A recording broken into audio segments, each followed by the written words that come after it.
Hello guys, this is Robin from Manual Chemistry. I hope you all are going good. So welcome back to the sixth lecture of the course on backbone of inorganic chemistry. तो आज के lecture में जो है हम लोग एक बहुत ही इंपॉर्टेंट कॉन्सेप्ट को डिस्कस करने जा रहे हैं। बहुत ही बेसिक सा है, उसका नाम है रेडिकल्स। लेकिन उससे पहले हम लोग थोड़ा सा सॉल्ट एनालिसिस को समझते हैं।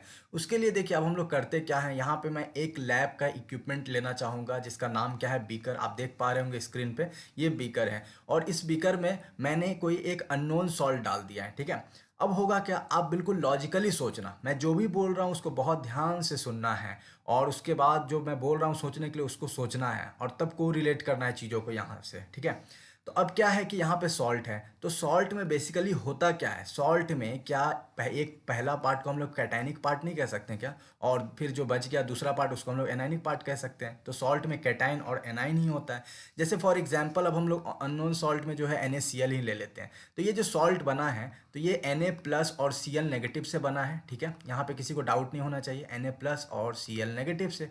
तो Na प्लस हमारा हो गया कैटाइनिक पार्ट इस NaCl सॉल्ट का और Cl नेगेटिव हो गया एनाइनिक पार्ट। तो इस तरीके से सबको क्लियर है। अब होता क्या है कि हम लोग जो है जो भी अननोन सॉल्ट डालते हैं बीकर में, तो लैब में बहुत सारे टेस्ट करते हैं, बहुत सारे टेस्ट करते हैं सॉल्ट के लिए, और उस टेस्ट के दौरान ही हम लोग फिर डिटेक्शन कर पाते हैं कि अच्छा इसमें जो है कौन सा पार्टिकुलर कैटाइन है या फिर एनाइन है। सपोज कीजिए कि इसी केस को हम लोग लेते हैं, हम लोग को अभी पता चल गया ना कि अननोन सॉल्ट NaCl है। आप ये इमेजिन करो कि आप लैब में गए, आपको कोई आइडिया नहीं है कि ये जो अननोन सॉल्ट है वो NaCl ही है। अब आप क्या करोगे, सिंपली आपके लैब में जो है बीकर में ये NaCl रखा हुआ है जो बिल्कुल अननोन है आपके लिए, तो आप सिंपली बहुत सारे टेस्ट करोगे। अब टेस्ट करते करते आपको क्या पता चलेगा कि एक टेस्ट वो बिल्कुल ओके हो गया, मतलब वो बिल्कुल उसका पॉजिटिव आ रहा है, जो असल में कौन वो टेस्ट देता है, Na प्लस देता है। ठीक है, तो यहाँ से आपको ये आइडिया हो गया, अच्छा मैंने जितने भी कैटाइनिक का टेस्ट किया सब नेगेटिव आ रहा था लेकिन Na प्लस का जो टेस्ट था वो पॉजिटिव आया। तो यहाँ से आपको ये एक रफ आइडिया हो जाएगा कि Na प्लस इसमें प्रेजेंट है। अब दूसरा क्या होता है, इसी तरीके से आप बहुत सारे एनाइंस का भी टेस्ट कर रहे हैं, मतलब डिफरेंट डिफरेंट टेस्ट कर रहे हैं, तो उसमें सबका जो है वो फेल हो रहा है, लेकिन ये जो Cl नेगेटिव जो है इसका जो आपको पॉजिटिव आ रहा है। तो आपको पता चल गया कि अच्छा ये जो अननोन सॉल्ट है ना, तो इसमें Na प्लस है और Cl नेगेटिव है, तो इसको जब आप जोड़ लेंगे तो NaCl हो जाएगा। तब आपको पता चल गया कि ये जो अननोन सॉल्ट और कोई नहीं बल्कि NaCl है। तो सवाल ये उठता है कि आपने क्या किया, आपने ये सॉल्ट NaCl का पता लगाया। कैसे पता लगाया, बिल्कुल ब्रेक करके कैटाइनिक और एनाइनिक पार्ट का पता लगाया, और सबका इंडिविजुअली टेस्ट करते करते ही हम लोग पहुंचे हैं। एट रैंडम हम कोई भी बोल नहीं सकता, इट इज़ वेरी डिफिकल्ट। ठीक है, कि आप एट रैंडम बता दो कि अच्छा इसमें तो Na प्लस ही होगा या फिर Cl नेगेटिव। तो यहाँ पे आप NaCl जो अपने आप में सॉल्ट है उसका आपने एनालिसिस किया, तो इसी को हम लोग ओवरऑल क्या कहते हैं कि ये हमारा हो गया सॉल्ट एनालिसिस। आई होप आपने अगर मेरी बात को बहुत ध्यान से सुना होगा तो आपको ये क्लियर हो गया होगा कि सॉल्ट एनालिसिस में क्या करते हैं। अब देखिए सबसे बड़ा सवाल ये उठता है कि जो अभी मैंने थोड़ी देर पहले कहा कि बहुत सारे सबसे पहले कैटाइन के लिए टेस्ट किया तो फाइनली सबका नेगेटिव आ रहा था, लेकिन Na प्लस वाला कैटाइन का टेस्ट जो पॉजिटिव आया।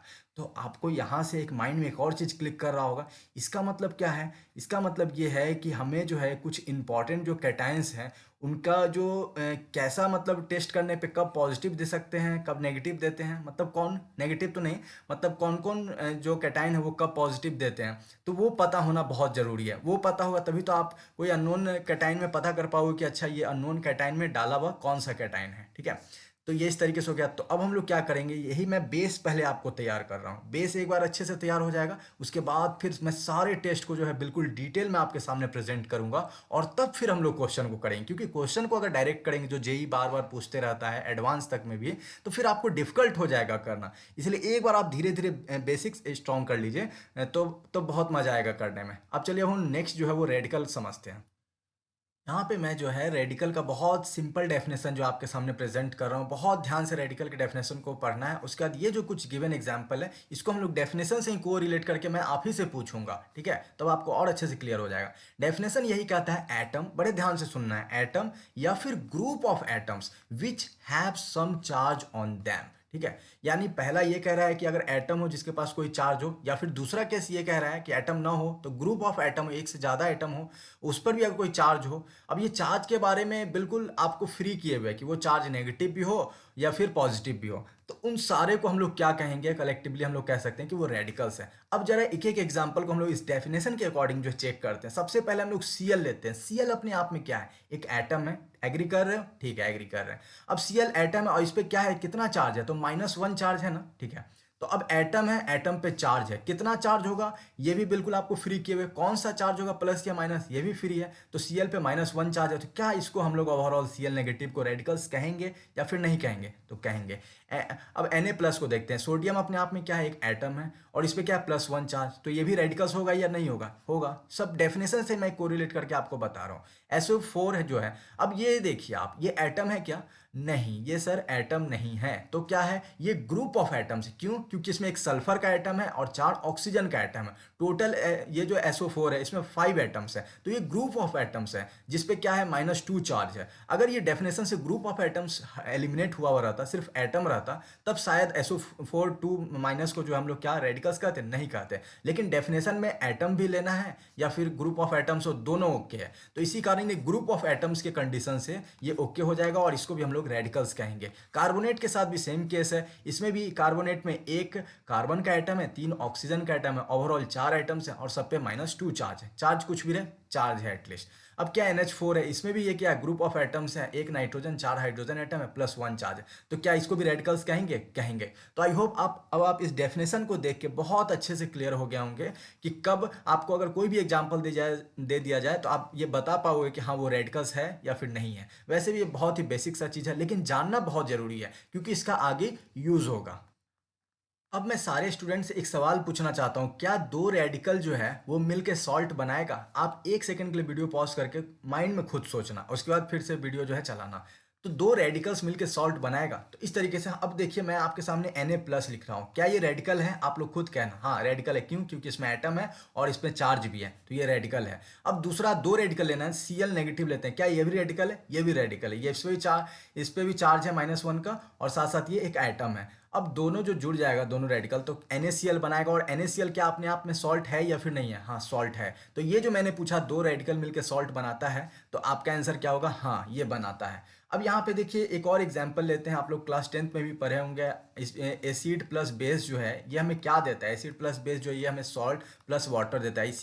इसी केमिकल रिएक्शन को हम लोग क्या कहते हैं? न्यूट्रलाइजेशन रिएक्शन हो जाता है। अब यहाँ पे क्या करते हैं, एसिड में हम लोग HCl ले लेते हैं, बेस में हम लोग NaOH ले लेते हैं। दोनों रिएक्शन करेगा तो H+ और OH नेगेटिव मिलकर वाटर बना के आउट हो जाएगा। फिर यहाँ क्या बचा? यहाँ Cl नेगेटिव Na+ मिलकर NaCl बनाएगा जो सॉल्ट बन जाएगा।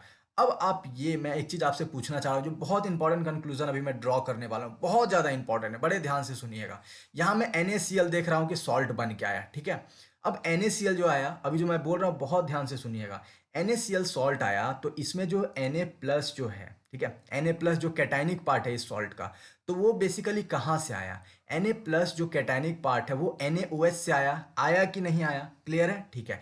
NaOH अपने आप में क्या है ये सोचिए। NaOH सर अपने आप में बेस है। इस चीज को, ये फैक्ट पता चल रहा है कि Na+ जो है उसका ओरिजिन एक बेस से आया है, ओरिजिन जो है उसका बेस से हो रहा है। इसी तरीके से Cl नेगेटिव जो है इस NaCl सॉल्ट में, ये कहाँ से आ रहा है? HCl से आ रहा है। और HCl अपने आप में क्या है? ये अपने आप में एसिड है। तो यहाँ से एक कंक्लूजन क्या ड्रॉ करेंगे कि एसिड में जो है वो क्या हो रहा है? Cl नेगेटिव आ रहा है जिसका ओरिजिन एसिड से हो रहा है। अब बेस में क्या हो रहा है? Na+ आ रहा है, ठीक है। तो यहीं से हम लोग ये ड्रॉ कर लेते हैं कि बेसिक रेडिकल में जो है वो हमेशा क्या होता है? बेसिक रेडिकल जो है वो कैरी करता है पॉजिटिव चार्ज, वहीं एसिडिक रेडिकल कैरी करता है नेगेटिव चार्ज। कैसे? तो आप खुद देख पा रहे हैं, एक सॉल्ट है, सॉल्ट का जो प्लस जो चार्ज कैरी कर रहा है कैटाइनिक पार्ट, वो असल में एक बेस से आ रहा है, इसलिए प्लस चार्ज वाले को हम लोग कहेंगे कि वो क्या है? वो हमारा बेसिक रेडिकल्स हो गया। और यहाँ Cl नेगेटिव जो नेगेटिव पार्ट आ रहा है एनाइन वाला, वो कहाँ से आ रहा है? वो एक एसिड HCl से आ रहा है, इसलिए जितने भी नेगेटिव चार्ज होंगे वो सब हो जाएंगे एसिड रेडिकल्स। तो यही मैं इंपॉर्टेंट कंक्लूजन आपको बताना चाह रहा था। तो यहाँ पे अब देखिए, रेडिकल को दो पार्ट्स में हम लोग नहीं बांट सकते हैं क्या? पहला हो गया एसिडिक रेडिकल्स, दूसरा हो गया बेसिक रेडिकल्स। एसिडिक रेडिकल्स मतलब क्या हो गया? जो नेगेटिवली चार्ज हो। तो एग्जांपल क्या हो जाएंगे? कार्बोनेट के हो जाएंगे, SO3 - 2 का हो जाएगा, एसीटेट का हो जाएगा, एक्सेट्रा। बेसिक रेडिकल्स क्या हो गया? पॉजिटिवली चार्ज हो गए। तो इसमें देखिए CO2+ कोबाल्ट आ गया, निकेल आ गया, जिंक आ गया, मैंगनीज आ गया। तो अब हम लोग क्या करेंगे, नेक्स्ट लेक्चर से जो है जितने भी इंपॉर्टेंट टेस्ट हैं, जो भी एसिडिक रेडिकल्स हमें जेई पॉइंट ऑफ व्यू से पढ़ना है वो स्टार्ट करेंगे। पहले पूरा एसिडिक रेडिकल्स को बहुत अच्छे से खत्म करेंगे, फिनिश करेंगे। उसके बाद फिर हम लोग बेसिक रेडिकल्स को करेंगे। जब ये दोनों कंप्लीट हो जाएगा तब जाके हमारा सॉल्ट एनालिसिस में क्वालिटेटिव एनालिसिस जो है ये पूरा पोर्शन कंप्लीट हो जाएगा। ठीक है, तो इस तरीके से आई होप आपको आने वाले लेसन्स का जो है वो प्लान चार्ट पता चल गया होगा। So guys, thanks for watching this lesson. Okay.